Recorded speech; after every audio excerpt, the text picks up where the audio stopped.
देवकी परमानन्दम् कृष्णं वन्दे जगद्गुरुम्।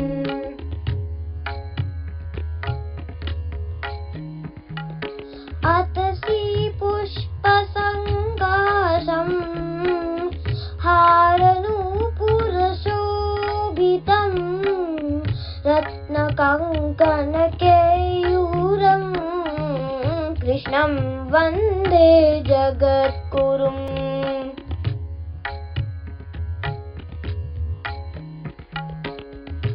कुटिलालकसंयुक्तं पूर्णचन्द्रनिभाननं विलसत्कुण्डलधरं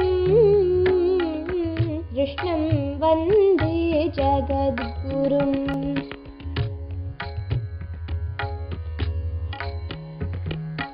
मन्दारगन्धसंयुक्तं चारुहासं चतुर्भुजं बर्हिपिञ्छावचूडाङ्गं कृष्णं वन्दे जगद्गुरुम्।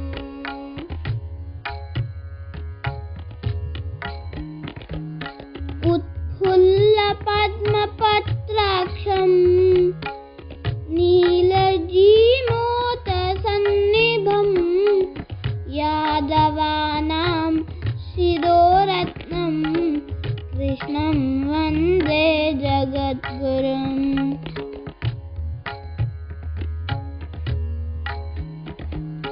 रुक्मिणीकेलिसंयुक्तं पीताम्बरसुशोभितं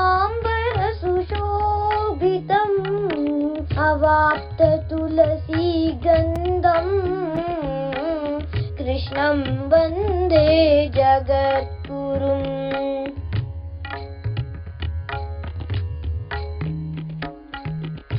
गोपिकानां कुचद्वन्द्वा कुङ्कुमाङ्कितवक्षसं श्रीनिकेतं महेश्वासं कृष्णं वन्दे जगद्गुरुम्।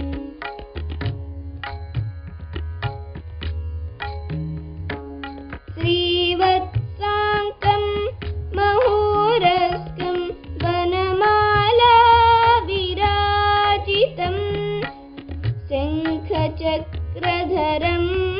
देवं कृष्णं वन्दे जगद्गुरुम्।